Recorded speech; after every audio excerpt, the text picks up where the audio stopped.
Gloire à Jésus-Christ de Nazareth, notre Seigneur et Sauveur. Alléluia. Amen. Nous sommes dans Deutéronome chapitre 31. Nous commençons au verset 24. Lorsque Moïse eut complètement achevé d'écrire dans un livre les paroles de cette loi, il donna cet ordre aux Lévites qui portaient l'arche de l'alliance de l'Éternel. Prenez ce livre de la loi et mettez-le à côté de l'arche de l'alliance de l'Éternel, votre Dieu, et il sera là comme témoin contre toi. Un témoin. Qu'est-ce qu'un témoin? Un témoin, c'est quelqu'un qui a perçu de ses propres sens quelque chose et qui est donc en mesure, conséquemment, de relater cet événement auquel il a assisté, qui est en mesure de décrire ce qu'il a vu, ce qu'il a entendu, ce qu'il a pu peut-être toucher et examiner de ses mains. Prenez ce livre de la loi et mettez-le à côté de l'arche de l'alliance de l'Éternel, votre Dieu, et il sera là comme témoin contre toi. Donc le livre de la loi devient un témoin. C'est-à-dire que le livre de la loi devient, de par sa nature, un miroir dans lequel le peuple peut se regarder pour s'examiner. Le livre de la loi devient une référence par laquelle on peut juger de la conformité du comportement du peuple à l'égard de cette loi. Donc, le livre de la loi exprime une justice parce qu'il contient l'essence de la justice du Seigneur. Alléluia. Nous allons avancer pas à pas. Et il sera là, le livre de la loi, comme témoin contre toi. Alors, si nous allons dans un lexique biblique en hébreu, Deutéronome chapitre 31, verset 26, nous allons examiner le mot témoin. Alors, le livre servira de témoignage. Donc, la prononciation.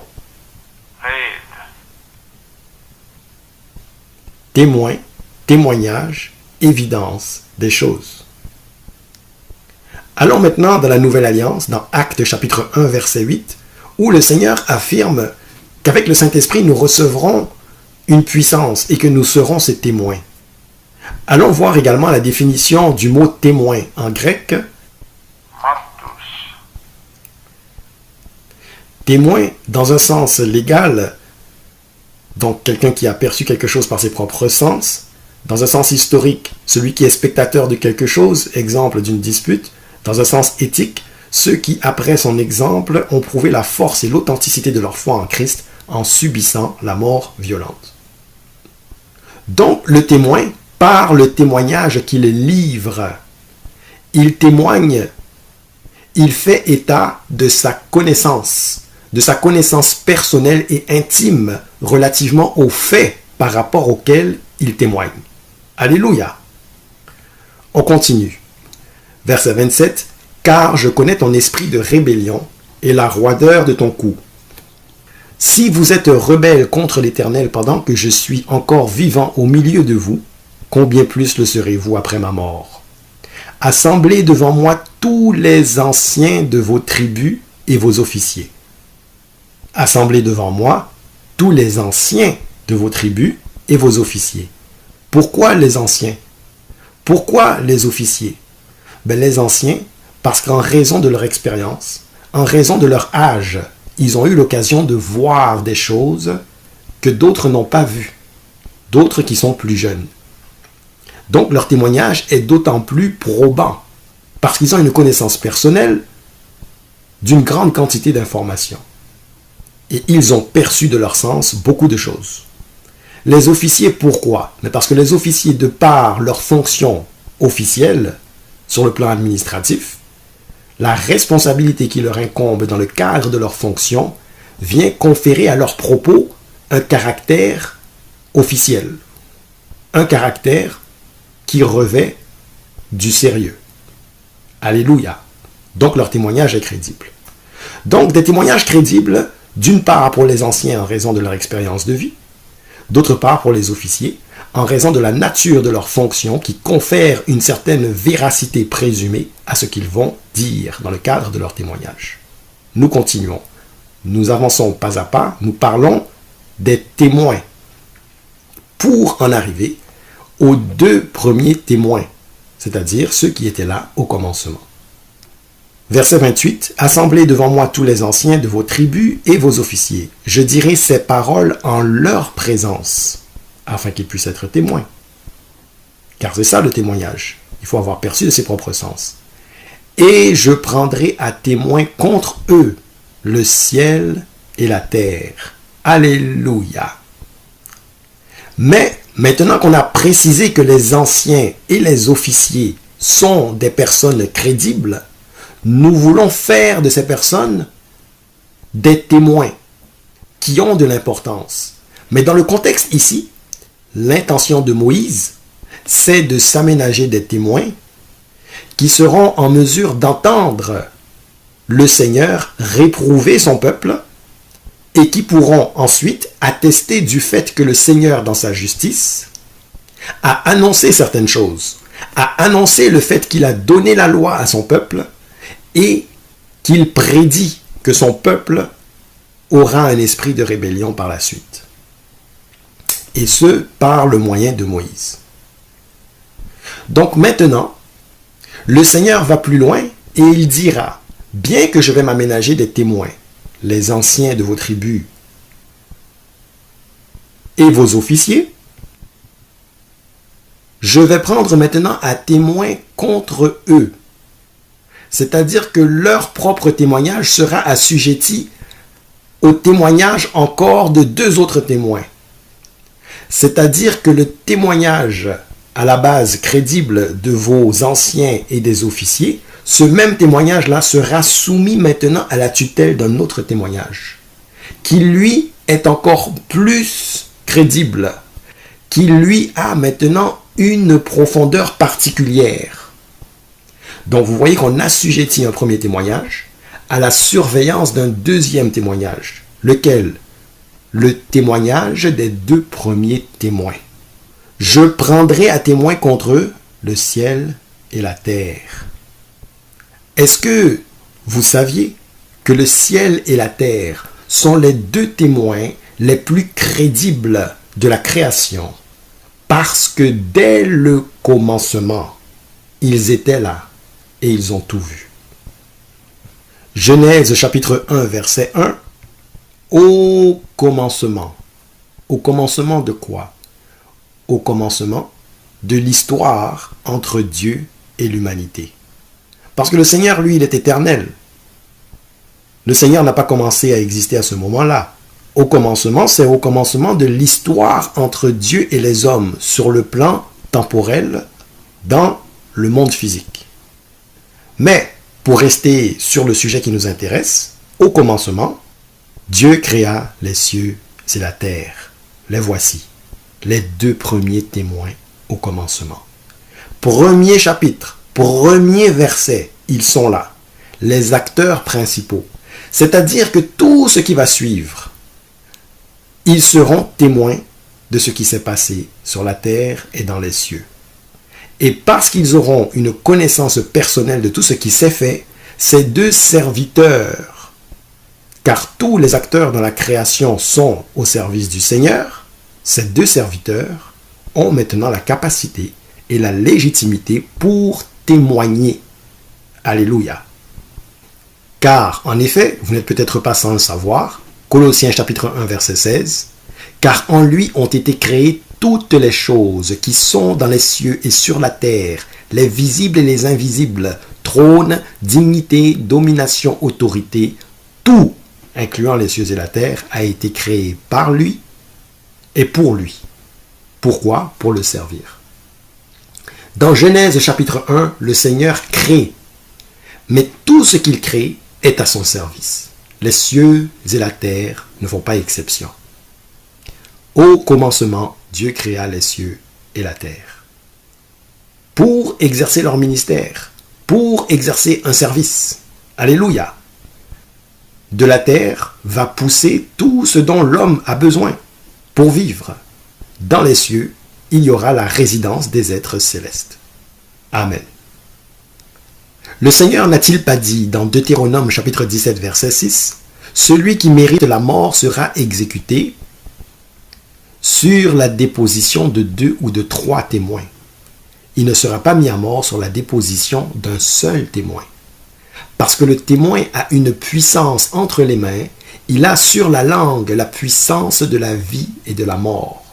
Car il peut être celui qui atteste de ce qu'une personne s'est comportée en faux par rapport à la loi divine, ou alors exonérer la personne en attestant de la conformité du comportement de quelqu'un eu égard à la loi divine. Donc la déposition de 2 ou de 3 témoins, c'est en fait l'accusation portée à l'égard de celui qui pourrait mériter la mort, si les témoins s'avèrent crédibles. 2 témoins, vous avez bien remarqué, la justice et la loi du Seigneur. Au commencement, Dieu créa les cieux et la terre. Le tout premier verset. Du coup, frères et sœurs, vous comprenez maintenant pourquoi la terre et le ciel fuient devant la face de l'Éternel. C'est parce qu'ils ont été témoins de sa justice. C'est parce qu'ils savent que quand l'Éternel se lève pour brandir l'épée et rendre jugement, la chose est sans appel. Et celui qui est sous examen, n'a qu'à bien se tenir. Les cieux et la terre ont vu ça. Psaume 68, verset 8. La terre trembla. Les cieux se fondirent devant Dieu. Le Sinaï s'ébranla devant Dieu, le Dieu d'Israël. Oh, alléluia! Pourquoi la terre tremble? Pourquoi les cieux se fondent? Parce que la présence de Dieu, qui est un feu dévorant. Hébreux chapitre 12, verset 29, car notre Dieu est aussi un feu dévorant. Et donc, devant ce feu dévorant, le Dieu d'Israël, la terre trembla, les cieux se fondirent devant le Tout-Puissant. Pourquoi? Parce qu'elle connaît sa justice. Apocalypse chapitre 20, verset 11, nous parlons du jugement du grand trône blanc. La terre et le ciel s'enfuirent devant sa face. Et il ne fut plus trouvé de place pour eux. Quand le Seigneur s'installe pour exercer la justice dans un cadre de jugement, quand le lion de la tribu de Juda se lève, attention, attention, ne sois pas trouvé ce jour-là ennemi de Dieu. Même la terre et le ciel, qui sont témoins de toutes choses depuis le commencement, ils s'enfuirent devant sa face. Malachie chapitre 1, verset 6. Un fils honore son père et un serviteur son maître. Si je suis père, où est l'honneur qui m'est dû? Si je suis maître, où est la crainte qu'on a de moi? Dit l'Éternel des armées. À vous, sacrificateurs, qui méprisez mon nom, et qui dites, en quoi avons-nous méprisé ton nom? Si je suis maître, où est la crainte qu'on a de moi? Oui, en vérité, je vous le dis, c'est une chose terrible que de tomber entre les mains du Dieu vivant. Hébreux chapitre 10, verset 31. Un feu dévorant. Hébreux chapitre 12, verset 29. On a bien dit la terre trembla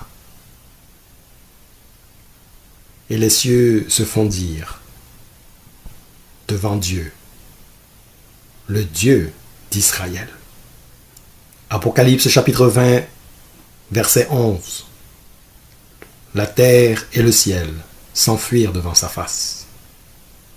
Car, ayant été témoins de toutes choses, ils ont compris, ces 2 premiers témoins depuis le commencement, qu'effectivement, on se présente devant l'Éternel des armées avec piété et avec crainte. Car c'est une chose terrible que de tomber entre les mains du Dieu vivant, le Dieu d'Israël. Nous sommes dans Lévitique chapitre 24. Nous commençons au verset 10. Le fils d'une femme israélite et d'un homme égyptien, étant venu au milieu des enfants d'Israël, se querella dans le camp avec un homme israélite. Le fils de la femme israélite blasphéma et maudit le nom de Dieu. Or, dans Exode chapitre 20, on nous dit de ne pas prendre le nom du Seigneur en vain. Le fils de la femme israélite blasphéma et maudit le nom de Dieu. On l'amena à Moïse. Sa mère s'appelait Shélomith, fille de Dibri, de la tribu de Dan. On le mit en prison jusqu'à ce que Moïse eût déclaré ce que l'Éternel ordonnerait. L'Éternel parla à Moïse et dit: fais sortir du camp le blasphémateur. Tous ceux qui l'ont entendu poseront leurs mains sur sa tête, et toute l'assemblée le lapidera.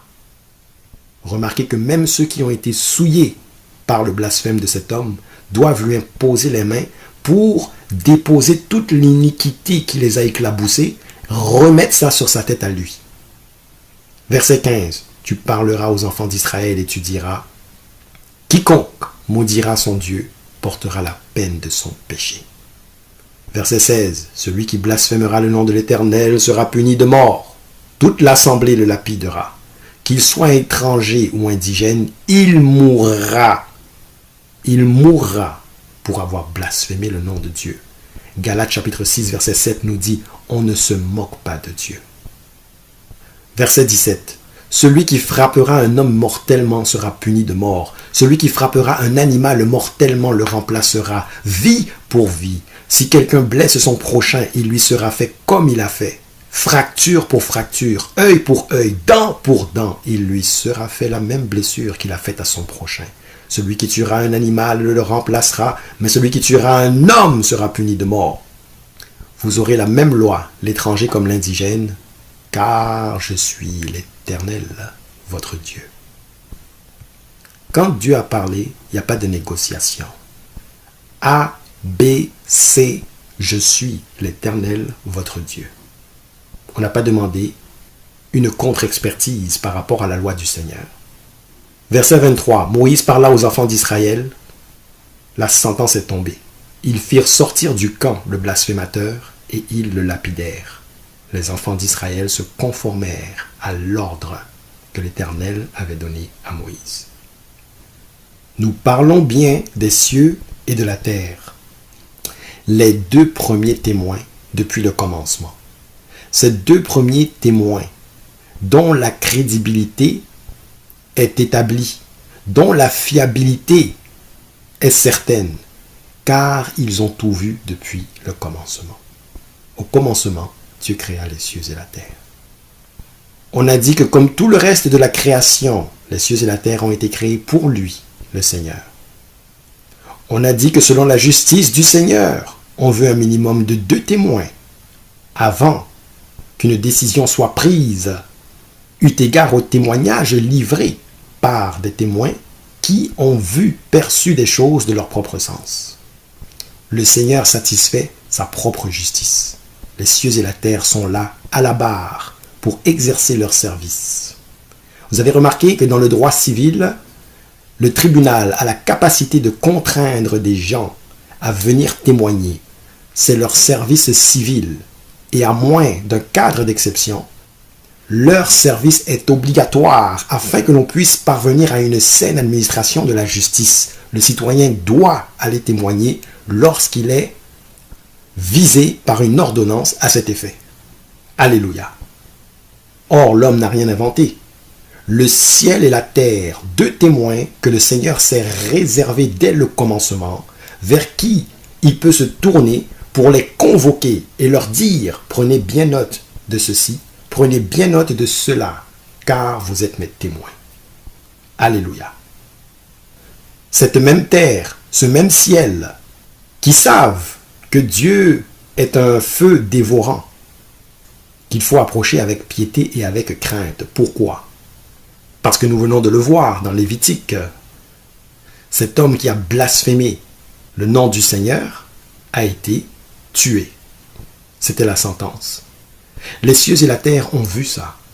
Les cieux et la terre ont vu lorsque Caïn a tué son frère Abel et que le Seigneur a exilé Caïn. Les cieux et la terre ont vu lorsque Corée a été avalé. La terre a vu que le sang d'Abel a coulé justement dans la terre et qu'il a crié depuis ce lieu. Il a crié pour obtenir justice auprès du Seigneur. Genèse chapitre 4 verset 10. La voix du sang de ton frère crie de la terre jusqu'à moi. Les cieux et la terre ont vu ça. Lorsque Corée s'est rébellé, la terre et les cieux ont vu ça. Nombre chapitre 16 verset 32. La terre ouvrit sa bouche et les engloutit eux et leurs maisons avec tous les gens de Corée et tous leurs biens. Vous vous souvenez peut-être de la rébellion de Corée, qui n'a pas voulu se soumettre à l'autorité que le Seigneur a donnée à Moïse. La terre ouvrit sa bouche et les engloutit. Donc la terre et les cieux ont vu des choses et ont parfois pris part, ont été utilisés dans le cadre de l'exécution des jugements terribles du Seigneur. Apocalypse chapitre 6 versets 13 à 15. Et les étoiles du ciel tombèrent sur la terre, comme lorsqu'un figuier secoué par un vent violent jette ses figues vertes. Le ciel se retira comme un livre qu'on roule, et toutes les montagnes et les îles furent remuées de leur place. Les rois de la terre, les grands, les chefs militaires, les riches, les puissants, tous les esclaves et les hommes libres se cachèrent dans les cavernes et dans les rochers des montagnes. Le ciel se retira comme un livre qu'on roule. Les montagnes, composantes de la terre, furent remuées de leur place. Apocalypse chapitre 12, verset 12. C'est pourquoi réjouissez-vous, cieux, et vous qui habitez dans les cieux. Malheur à la terre et à la mer. Les cieux, la terre, encore témoins d'un jugement, car le diable est descendu vers vous, animé d'une grande colère, sachant qu'il a peu de temps. Donc nous disions que les cieux et la terre savent quelles sont les œuvres du Seigneur depuis le commencement, et que c'est une chose terrible de tomber entre les mains du Dieu vivant. Car les cieux et la terre ont vu ce qui s'est passé entre Caïn et Abel, et que le sang d'Abel a crié depuis la terre. Ils ont vu la terre avaler Corée suite à sa rébellion. Ils ont vu ce qui est arrivé à cet homme dans Lévitique 24, qui a blasphémé contre le nom du Seigneur. Ils ont assisté, et plus particulièrement les cieux, à la guerre qui s'est tenue dans le ciel lors de la rébellion des anges. La terre a assisté, assistera à la chute des étoiles, les anges. Et donc le Seigneur s'est aménagé les deux témoins au commencement. Dieu créa les cieux et la terre. Alléluia. Et donc nous revenons à notre point de départ, ayant assis toutes ces choses, toutes ces notions, ayant posé tous ces fondements-là. Deutéronome chapitre 31, versets 24 à 30. Lorsque Moïse eut complètement achevé d'écrire dans un livre les paroles de cette loi, il donna cet ordre aux Lévites qui portaient l'arche de l'alliance de l'Éternel. Prenez ce livre de la loi et mettez-le à côté de l'arche de l'alliance de l'Éternel, votre Dieu, et il sera là comme témoin contre toi. La loi que le Seigneur donne, les principes divins, établissent les fondements de sa justice, lesquels témoignent contre toute personne qui agit en contravention de ces choses et qui exonère, à l'inverse, toute personne qui se conforme à ce qui y est prescrit dans ces lois-là divines. La loi de l'Éternel a été un témoin contre le blasphémateur. Exode chapitre 20, verset 7. Tu ne prendras point le nom de l'Éternel, ton Dieu, en vain, car l'Éternel ne laissera point impuni celui qui prendra son nom en vain. Maintenant, comment le Seigneur, diront certains, est-il si exigeant? Eh bien, c'est parce qu'il s'assujettit lui-même à sa propre justice. Michée chapitre 6, versets 3 et 4. Mon peuple, que t'ai-je fait? En quoi t'ai-je fatigué? Réponds-moi. Présente ta preuve. Les cieux et la terre pourront confirmer si ce que tu dis est vrai ou pas. Les témoins sont présents. Devant les témoins, devant les deux témoins qui étaient là au commencement, réponds-moi, qu'ai-je fait mon peuple pour te fatiguer? Que t'ai-je fait? Car je t'ai fait monter du pays d'Égypte, je t'ai délivré de la maison de servitude, et j'ai envoyé devant toi Moïse, Aaron et Marie. C'est ça que tu me reproches, mon peuple, de t'avoir sauvé, de t'avoir fait monter du pays d'Égypte, de t'avoir délivré de la servitude? Donnez témoignage contre moi. Invoquez vous aussi les cieux et la terre. Mon témoignage sera sans faille et excellent, dit le Seigneur. L'Éternel ne laissera point impuni celui qui prendra son nom en vain. Comme nous l'avons vu avec cet homme qui a blasphémé contre le nom du Seigneur. Et sa colère s'appliquera de façon générale par rapport à tout péché. Nahum chapitre 1, versets 1 à 6. Oracle sur Ninive, livre de la prophétie de Nahum, d'Elkosh. L'Éternel est un Dieu jaloux. Il se venge. L'Éternel se venge. Il est plein de fureur. L'Éternel se venge de ses adversaires. Il garde rancune à ses ennemis. L'Éternel est lent à la colère. Il est grand par sa force. Il ne laisse pas impuni. Alléluia. Il marche dans la tempête, dans le tourbillon. Les nuées sont la poussière de ses pieds. Il menace la mer et la dessèche. Il fait tarir tous les fleuves. Le Bassan et le Carmel languissent. La fleur du Liban se flétrit. Les montagnes s'ébranlent devant lui. Les collines se fondent. La terre se soulève devant sa face. Le monde et tous ses habitants. Qui résistera devant sa fureur? Qui tiendra contre son ardente colère? Sa fureur se répand comme le feu, et les rochers se brisent devant lui. Comme l'ont compris Caïn, Corée et cet homme qui a blasphémé contre le nom du Seigneur, oui, c'est une chose terrible que de tomber entre les mains de l'Éternel, un feu dévorant, qui a bien dit, si je suis maître, où est la crainte qu'on a de moi, moi qui ne laisse pas le méchant impuni? Alléluia.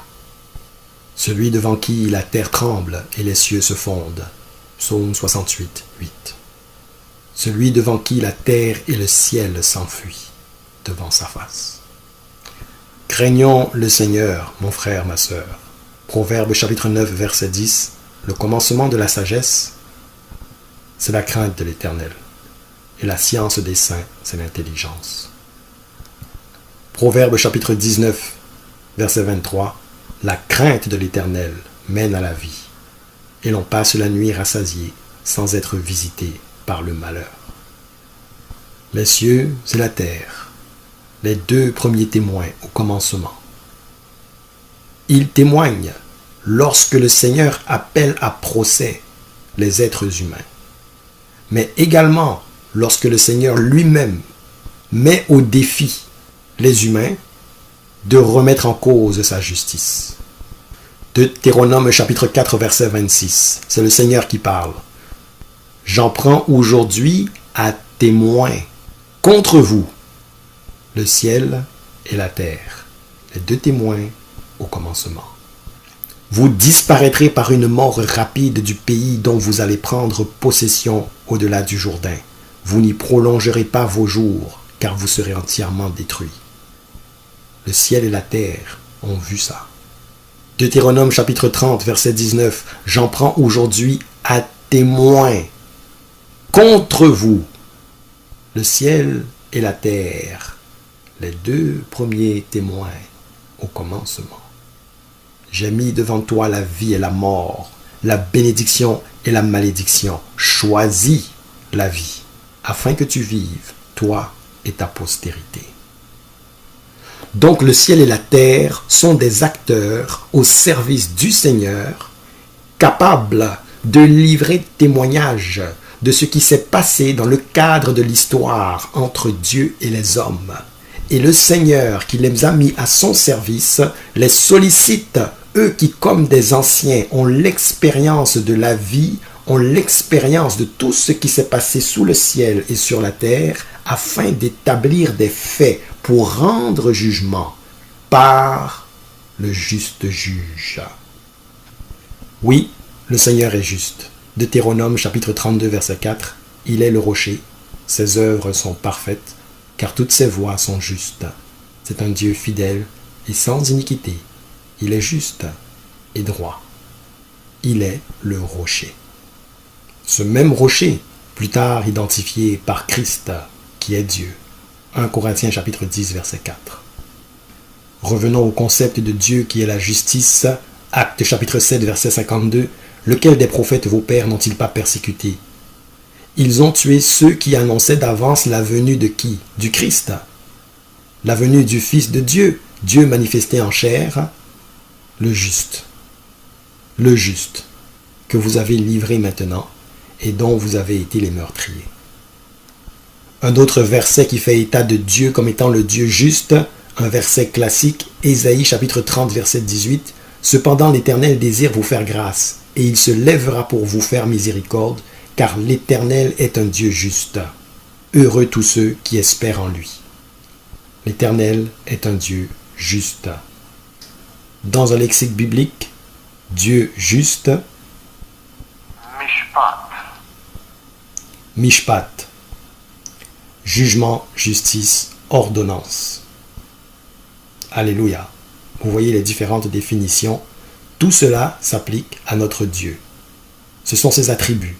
Celui qui rend la justice avec une administration de la justice qui soit équitable. Alléluia.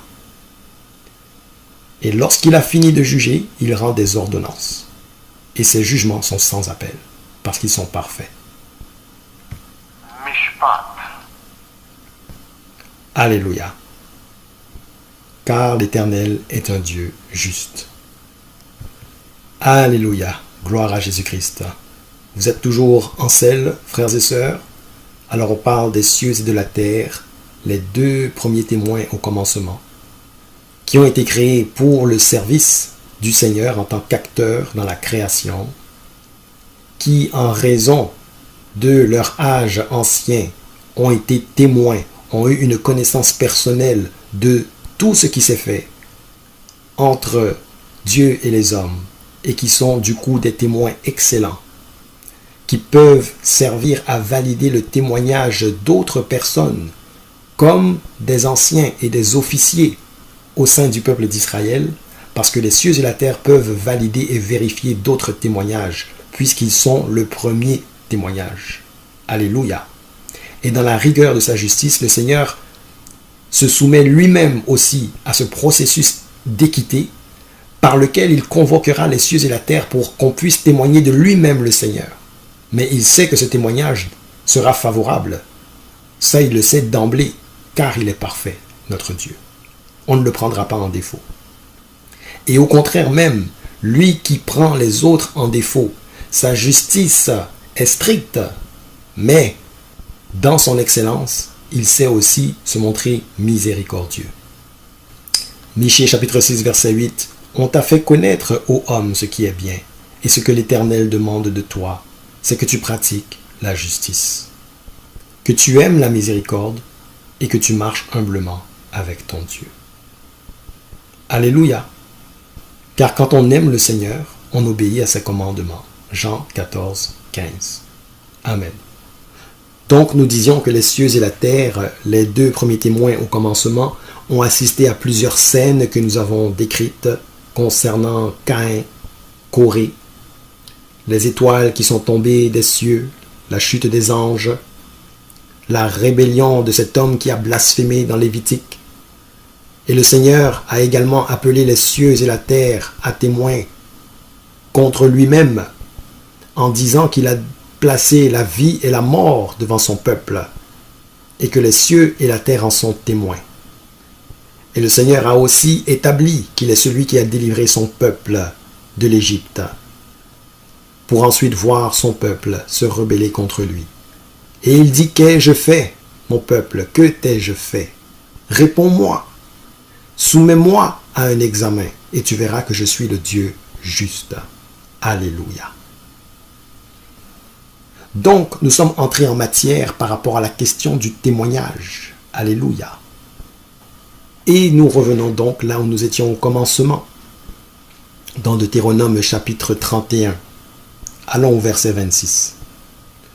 Moïse a donné un ordre aux Lévites concernant le livre de la loi. Prenez ce livre de la loi et mettez-le à côté de l'arche de l'alliance de l'Éternel, votre Dieu, et il sera là comme témoin contre toi. Et c'est par là que nous avons introduit la notion de témoin. Car je connais ton esprit de rébellion et la roideur de ton cou. Si vous êtes rebelle contre l'Éternel pendant que je suis encore vivant au milieu de vous, combien plus le serez-vous après ma mort? Assemblez devant moi tous les anciens de vos tribus et vos officiers. Je dirai ces paroles en leur présence et je prendrai à témoin contre eux le ciel et la terre. Donc dans un premier temps, on s'aménage des témoins au sein du peuple, lesquels témoins ont une crédibilité due au fait qu'ils sont anciens ou alors officiers. Des anciens qui ont vu beaucoup de choses, des officiers qui ont un rôle administratif formel, ce qui leur confère une forme de crédibilité particulière. Dans un premier temps, le Seigneur aménage des témoins qui, en présentiel, ont une légitimité pour se revendiquer témoins. Et fait magnifique, dans un deuxième temps, je prendrai à témoin contre eux, ces premiers témoins-là, d'autres témoins. Les témoins ultimes, ceux qui sont là depuis le commencement. Les deux premiers témoins, au commencement, le ciel et la terre. Donc le ciel et la terre qui ont tout vu entre l'histoire de Dieu et des hommes, seront en mesure de confirmer ou d'infirmer le témoignage que livreront les anciens et les officiers. Le ciel et la terre, des témoins ultimes. Alléluia. Verset 29. Car je sais qu'après ma mort, vous vous corromprez et que vous vous détournerez de la voie que je vous ai prescrite, et le malheur finira par vous atteindre, quand vous ferez ce qui est mal aux yeux de l'Éternel, au point de l'irriter par l'œuvre de vos mains. Nous l'avons vu dans Nahum, le Seigneur est patient et lent à la colère, mais il ne laisse pas impuni le coupable.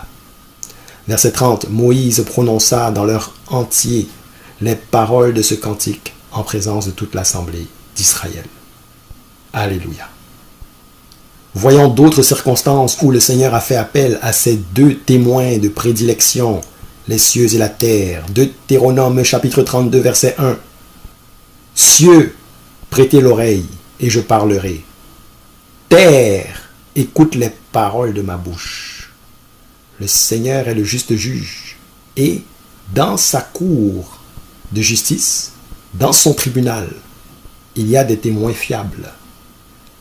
Et ces témoins-là, connaissant la fureur du jugement du Seigneur face aux rebelles, peuvent même chercher à s'enfuir de devant sa face. Oh, alléluia. Cieux, prêtez l'oreille. Terre, écoute les paroles de ma bouche. Je parlerai. Vous voyez cette tradition de la justice par la transmission de témoignages authentiques, c'est aussi une tradition qu'on observe dans d'autres contextes, notamment lors de la Pâque. En anglais, le Passover, Exode chapitre 12, versets 26 et 27. Et lorsque vos enfants vous diront, que signifie pour vous cet usage? Vous répondrez, c'est le sacrifice de Pâques en l'honneur de l'Éternel qui a passé par-dessus les maisons des enfants d'Israël en Égypte lorsqu'il frappa l'Égypte et qu'il sauva nos maisons. Le peuple s'inclina et se prosterna. Donc non seulement les cieux et la terre sont un registre fiable pour les fins du témoignage de l'action de Dieu dans son interaction avec les hommes. En plus, le Seigneur s'assure que de génération en génération, le témoignage soit livré des parents aux enfants, afin que le témoignage d'origine ne se perde pas. Alléluia. Cela dit, ceux qui auront vu les choses de leurs yeux personnellement, qui auront entendu de leurs propres oreilles, qui auront touché et examiné les choses de leurs propres oreilles, pourront livrer un témoignage particulier en ce que ce sera un témoignage de première ligne, en comparaison au témoignage qui constitue du oui-dire lorsque l'information est transmise à un tiers et que ce tiers répète ce qui lui a été dit, bien que l'information fût fiable à la base. Ça demeure un oui-dire. Mais il y a une tradition orale qui présente une forme de fiabilité. Alléluia. Et donc, pour terminer, nous pouvons toucher un deuxième volet qui consiste à démontrer que même au sein de l'Église de Christ, qu'il a bâti lui-même, il s'est aménagé des témoins également de première ligne. On peut penser aux 12 apôtres, qui, lorsqu'ils ont été choisis, devaient être des personnes qui avaient perçu de leur sens le ministère de Jésus-Christ lorsqu'il était sur terre. Nous sommes dans Actes chapitre 1. Lorsque Pierre s'est levé au milieu des frères. Alléluia. Voyons ce que Pierre dit. Suite au suicide de Judas, il y avait eu une prophétie à cet égard, il en parle au verset 20, mais au verset 21, il dit « Il faut donc que, parmi ceux qui nous ont accompagnés tout le temps que le Seigneur Jésus a vécu avec nous, c'est-à-dire ceux qui, comme le ciel et la terre, étaient là dès le commencement. » Mais maintenant, on parle du commencement du ministère de Jésus. Ceux qui nous ont accompagnés tout le temps que le Seigneur Jésus a vécu avec nous. Et la période d'observation pour fin de témoignage valable est bien précisée. Depuis le baptême de Jean, point de départ, là où il a été révélé qu'il était le Fils de Dieu, parce que Jean a reconnu le signe qui confirmait son identité à Jésus-Christ. Depuis le baptême de Jean, jusqu'à quand? Jusqu'au jour où il a été enlevé du milieu de nous, lors de son ascension, n'est-ce pas? Dans Actes chapitre 1, lors de son ascension, suite à laquelle des anges sont venus dire « Tel que vous l'avez vu monter, il reviendra ». Alors, dans cet intervalle de temps, depuis le baptême jusqu'à son ascension, il faut qu'il y en ait qui, ayant accompagné les apôtres du Seigneur en tout temps, les disciples du Seigneur en tout temps, que parmi ce groupe-là, qu'il y en ait un qui nous soit associé comme témoin de sa résurrection. Parce que le Saint-Esprit n'avait pas encore été donné au temps où le Seigneur est mort, ressuscité et a procédé à son ascension. Donc ceux qui allaient témoigner de ça, il fallait qu'ils soient des témoins oculaires, qu'ils aient vu de leurs yeux, qu'ils aient entendu le Seigneur parler et qu'ils l'aient examiné, afin que leur témoignage soit valable auprès des hommes. Et c'est Matthias qui sera choisi et associé aux 11 apôtres, en remplacement de Judas. Dans Actes chapitre 2, verset 38, Pierre dira de se repentir et d'être baptisé au nom de Jésus-Christ pour le pardon des péchés et que nous recevrons le don du Saint-Esprit. Maintenant, cela est très important de recevoir le Saint-Esprit, car le Saint-Esprit apporte maintenant la solution à toute personne qui veut être témoin au sens de Acte 1.8. Vous recevrez la puissance du Saint-Esprit et vous serez mes témoins. Mais comment être témoin de quelque chose que nous n'avons pas vu de nos yeux? Eh bien, le Saint-Esprit en nous, c'est lui le témoin. Alléluia. Et il nous permet de témoigner parce que le fait qu'il soit en nous nous donne la capacité de comprendre ce que cela aurait été que d'être en présence de Jésus-Christ. Parce que Jésus-Christ lui-même, son esprit, le Saint-Esprit, est en nous. Alors nous ne pouvons qu'avoir la connaissance de son être. Est-ce que vous comprenez comment le Saint-Esprit maintenant supplée à notre ignorance de par les sens de notre chair? Il supplée à cela le Saint-Esprit en nous donnant maintenant la connaissance spirituelle de Christ comme si nous l'eussions, comme si nous l'avions connu. Alléluia.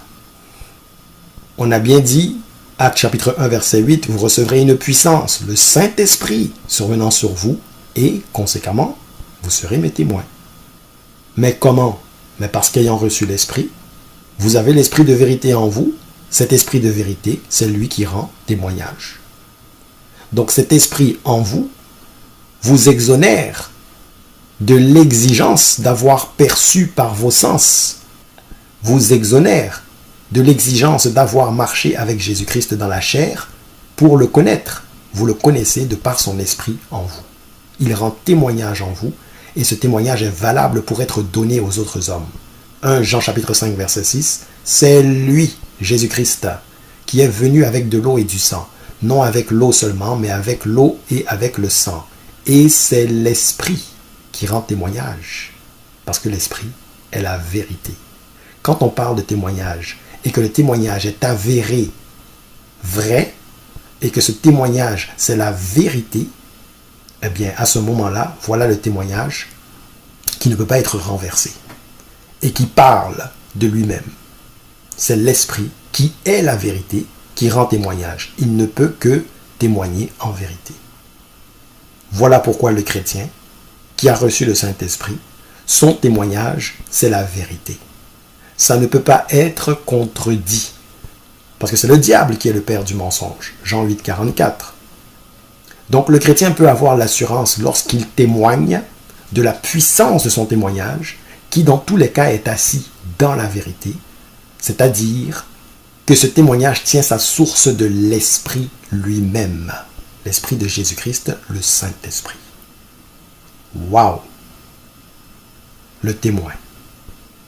Donc pour m'assurer que vous suivez toujours, on a parlé du ciel et de la terre comme les témoins, les deux premiers témoins qui sont là depuis le commencement, et je fais le parallèle pour vous montrer que ceux qui connaissent Christ, en commençant par les 12 apôtres qui étaient auprès de lui et qui étaient là au commencement du ministère de Jésus, ont fait une analogie entre le ciel et la terre, qui étaient là au commencement de l'œuvre de Dieu, et les apôtres qui étaient là au commencement de l'œuvre de Jésus-Christ, homme. Vous voyez le parallèle, alléluia. Et de la même manière que les cieux et la terre étaient garants pour valider le témoignage des anciens et des officiers qui étaient là en présence pour entendre la loi exprimée par Moïse, de la même manière, ceux qui connaissent Christ ont un témoignage qui est corroboré non seulement par les apôtres qui les ont précédés dans la foi, mais corroboré par l'Esprit lui-même, qui est celui qui en fait a toujours été. Donc un témoin encore plus grand, ce témoin spirituel qu'est l'Esprit, encore plus grand que les témoins d'origine, les deux premiers témoins au commencement, que sont le ciel et la terre. Voilà le témoin ultime. Alléluia. Donc plutôt je disais que le ciel et la terre étaient des témoins ultimes, je dois me corriger. Le témoin ultime, c'est l'Esprit. Alléluia. Mais en dehors de l'Esprit, nous avons, entre guillemets, des témoins ultimes en les cieux et la terre. Alléluia. Mais le témoin ultime des ultimes, c'est l'Esprit. Le témoin spirituel, sans faille, l'Esprit du Tout-Puissant. Le Saint-Esprit, l'Esprit de Jésus-Christ. L'Esprit de vérité. Quel autre témoin voulez-vous si ce n'est l'Esprit de vérité lui-même? Alléluia. Maintenant, nous revenons à notre parallèle. Les cieux et la terre ont été témoins de l'œuvre de Dieu dès le commencement. Les apôtres de l'agneau du Seigneur ont été témoins de l'œuvre de Jésus-Christ homme dès le commencement de son ministère. Et nous, maintenant, qui faisons suite aux apôtres du Seigneur Jésus-Christ, à l'image des anciens et des officiers qui étaient présents pour entendre Moïse parler de la loi, eh bien, nous aussi, nous nous portons garant de porter un témoignage, mais nous le faisons par l'Esprit. Et donc, la loi n'est plus une loi écrite, mais une loi qui est à même nos cœurs, non plus écrite sur des tables de pierre, non plus écrite sur des rouleaux, non plus une loi physique, mais une loi immatérielle gravée à même nos cœurs des tables de chair. Alléluia. Et pareillement, avec le Saint-Esprit du Seigneur, nous pouvons dire que nous le connaissons par fiction juridique, au même titre que le connaissaient ceux qui ont marché avec lui, comme l'apôtre Jean. L'apôtre Jean, donc, qui dans la première épître, dans le chapitre 1, nous décrit de façon merveilleuse cette expérience que de connaître de façon intime le Maître Jésus-Christ. Ce qui était dès le commencement. On parle de la parole de Dieu, du Seigneur Jésus-Christ qui est venu, manifesté en chair. Ce qui était dès le commencement. Cette parole-là, cet être Jésus-Christ, nous l'avons entendu. Nous l'avons vu. Nous l'avons contemplé. Et nos mains l'ont touché. Pourquoi? Parce que cette parole de vie-là, nous en sommes ses témoins.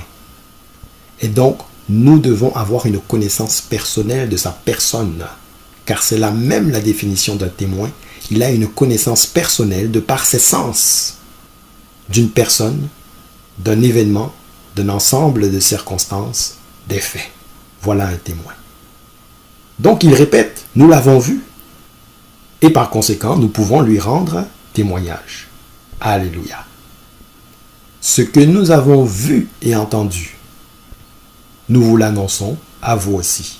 Toi qui annonces Jésus-Christ, tu as reçu le Saint-Esprit, l'Esprit de vérité qui témoigne de Jésus-Christ. Tu as Jésus-Christ en toi, son esprit, pour témoigner de lui. Pour être un témoin authentique, il faut avoir son esprit, car l'Esprit de Jésus-Christ en toi est celui qui témoigne de Jésus-Christ et qui te permet de l'annoncer. Pour que tu sois un témoin authentique, digne de confiance, comme ont pu l'être le ciel et la terre, eh bien, il faut que tu aies en toi celui qui était là dès le commencement.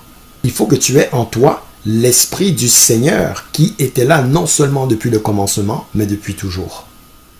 Alléluia. Et donc, en ayant en toi l'Esprit de Jésus-Christ, qui a toujours été, puisque c'est l'Esprit de Dieu, tu es en mesure de revendiquer le fait d'avoir une connaissance de toutes choses depuis le commencement. Puisque l'Esprit qui est en toi, c'est tout, depuis même avant le commencement. Alléluia. Et c'est en ayant l'Esprit de Jésus-Christ et en étant de façon légitime en position d'être appelé un témoin et de témoigner de lui que tu pourras être une lumière du monde. Matthieu chapitre 5, versets 14 à 16, vous êtes la lumière du monde. Une ville située sur une montagne ne peut être cachée. Et on n'allume pas une lampe pour la mettre sous le boisseau, mais on la met sur le chandelier, et elle éclaire tous ceux qui sont dans la maison. Que votre lumière luise ainsi devant les hommes, afin qu'ils voient vos bonnes œuvres et qu'ils glorifient votre Père qui est dans les cieux. Donc c'est intéressant de voir qu'un témoignage, en fait, un témoignage apporte des précisions, manifeste l'expression de la vérité, et du coup, ce témoignage, c'est une lumière. Le témoignage fait la lumière sur un ensemble de circonstances, sur l'identité d'une personne, sur la véracité des faits. Alléluia. Et comme nous l'avons vu dans 1 Jean 5, 6, l'Esprit est la vérité. Donc en ayant l'Esprit en toi, tu es porteur de la vérité et la lumière que tu dégages, c'est-à-dire le témoignage que tu communiques, est forcément le témoignage de celui qui est le véritable. Celui qui a dit « Je suis le chemin, la vérité et la vie ». Jean 14, 6, Jésus lui dit « Je suis le chemin, la vérité et la vie. Nul ne vient au Père que par moi. Nul ne vient au Père que par moi. » La vérité. Et avec l'esprit de celui qui est la vérité, l'esprit de Jésus-Christ, tu peux marcher comme lui a marché. 1 Jean chapitre 2 verset 6, celui qui dit qu'il demeure en lui doit marcher comme il a marché lui-même. Or, Jésus-Christ a dit, pendant qu'il est avec nous, il est la lumière du monde. Et nous sommes des lumières du monde aussi. Et nous marchons comme lui. C'est donc que nous émettons une lumière semblable à la sienne, et que nous témoignons comme lui en vérité, puisqu'il est la vérité et que son esprit est en nous. Jean chapitre 12 verset 36, pendant que vous avez la lumière, croyez en la lumière. croyez en la lumière. Donc on peut croire en la lumière. Ça veut dire que la lumière est un témoignage, parce qu'on peut croire à un témoignage. Afin que vous soyez des enfants de lumière.